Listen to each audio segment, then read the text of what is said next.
আপনি জানেন প্রবাসী জীবনটা কেমন? অনেকেই নানান রকমভাবে অনুধাবন করেন যে প্রবাসী জীবন কি।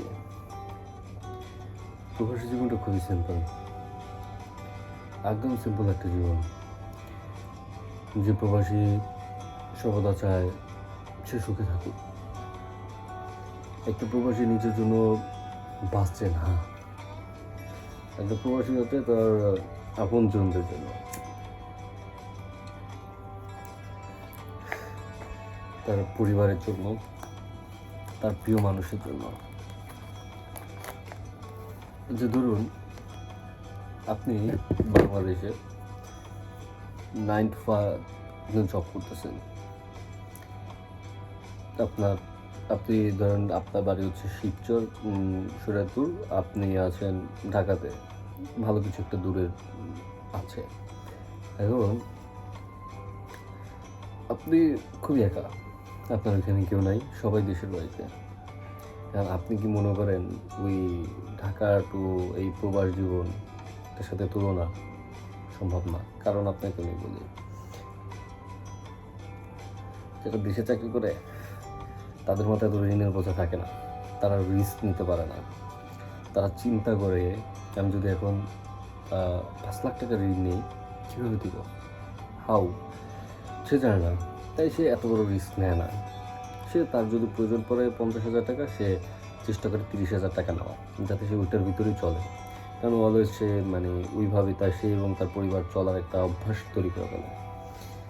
এখানে প্রবাসীদের বিষয়টা সম্পূর্ণ আলাদা।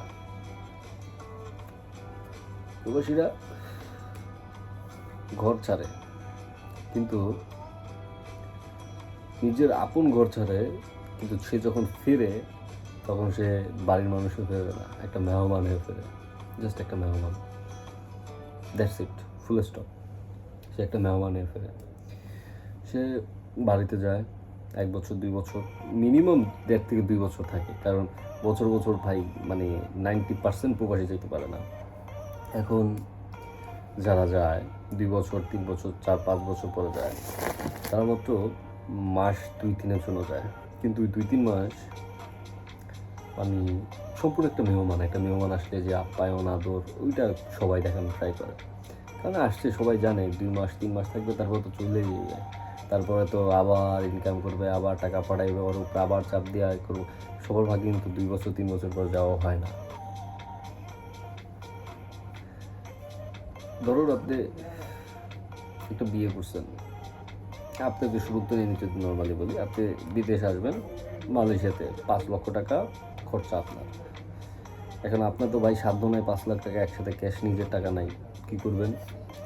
3 লাখ টাকা কিস্তি, 2 লাখ টাকা হচ্ছে আশেপাশের ভাই ব্রাদার বন্ধু বান্ধব বোন টোন যা আছে এদিক থেকে নিয়ে আসবেন।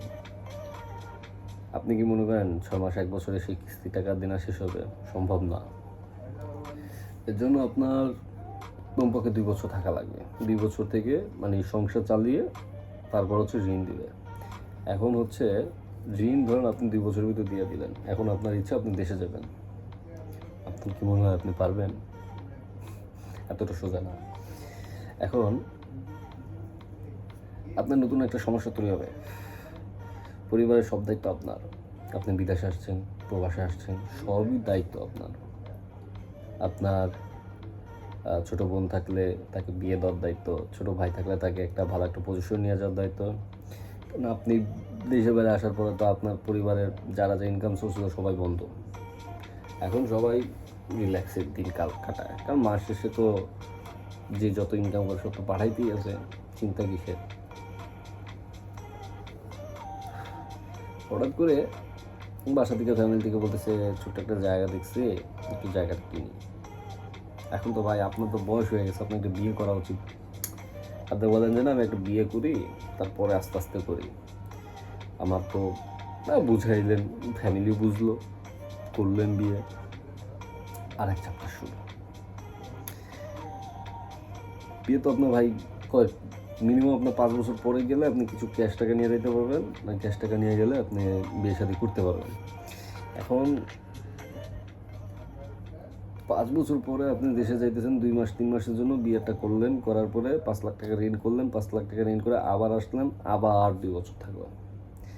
বউর চাপ, এইটা নাই ওইটা নাই, এইটা সেইটা, নানান ধরনের চাপ। ভাই রে ভাই, একটি প্রবাসী জীবন যে কি, প্রবাসী না আসলে কেউ বুঝতে পারে না। আমি যখন দেশে ছিলাম তখন চিন্তা করতাম, এই যে বিদেশে যায় 5 বছর 10 বছর 20 বছর আগে কেউ আসতেই পারে না, এমন কেন? আমি তো ভাই 2 বছরের ভিতরে চলে আসুন। আমি ছোট একটা গল্প শেয়ার করি। আমি যখন আসছি তখন আমার এখানে সম্পর্কে মামা হয়, মানে সম্পর্কে দূর সম্পর্ক হয়ে যায় না আসলে একটা জায়গায়, ওরকম মামা। তা সে প্রায় 5 বছর তখন। তাকে বললাম যে মামা তুমি এত 5 বছর হয়েছে কী করছো? সে বললো মামা আমি তো ঘর বাড়ির ঋণ দিছি, সংসার চালাই, আর ছোট্ট একটা ঘর ঘর দিছি, ওইখানে কিছু টাকা পয়সা দিছি আর কি। আমি বললাম তুমি কিছু ক্যাশ করো নাই? বলো কই ঠিক এখন 5 বছর মামা কিচ্ছু ক্যাশ করতে পারো নাই? এত টাকা বেতন পাও, এত কিছু 5 বছর পারো নাই? প্রতি মাসে 70-80 হাজার 1 লাখ টাকা বেতন, বাবা। সে বললো মামা তুমি আছো না, 2-3 বছর যাওয়ার পর তোমাকে আমি জিজ্ঞাসা করবো তুমি কয় টাকা রাখতে পারছো। আমি বলেছিলাম ইনশাল্লাহ আমি টাকা রাখতে দেখাবো, আমি টাকা রাখতে দেখাবো। আজকে আমার প্রায় 4 বছর, প্রায় না 4 বছর পাক্কা পূর্ণ হয়ে গেছে, জিরো। ওটা এখনও 3 লক্ষ টাকা নেই আমি। মজাদার বিষয় না? প্রতিটা 95% প্রবাসীর ক্ষেত্রে একই বিষয়। মানে আপনি বছর পর বছর পর বছর কাজ করবেন, ঋণ ভাই শেষ হইতো না। এই ঋণটা যে কী, মানে ঋণের একটা যে জাল, এই জাল থেকে বের হওয়া সম্ভব না প্রবাসীদের। কি ভাই প্রবাসীদের একটা জীবন, এটার একটা জীবন কয়, এটা জীবন না। আমি মনে করি এটা জীবন না, এটা জাস্ট একটা মানে ছেলে খেলা। নিজের বলতে কোনো কিছু নাই, অন্যের উপরে ভরসা। ভালো লাগে না ভাই, এই জীবন কত কাল। একটার পর একটা সিগারেট জ্বালাই, বাসায় কথা হতে কিন্তু ভালো লাগে না, এটা আগেও বলছি, এখনও ভালো লাগে না। আমাদের প্রবাসী জীবন কবে বদলাইবো আল্লাহ ভালো জানে। আমরা আসছিলাম যে টাকা কামাইতে, টাকা তো কামাইতেই গেছি, ঋণ শেষ হইতেছে না, ঋণ থেকেই যেতেছে। এই ঋণ যেদিন শেষ হইব সেদিন পৃথিবীর সর্বোচ্চ চূড়ার যে মানে সুখী ব্যক্তি, ওইটার কাতারে আমি নাম লেখাবো, আমি এত সুখী হয়ে যাব। কিন্তু ঋণ কবে শেষ হবে জানি না, ঋণ কি আদৌ শেষ হবে কিনা জীবনে জানি না। আশা রাখি, ভরসা রাখি, হয়তো বা হইতেও পারে, কি জানে, আল্লাহ ভালো জানে।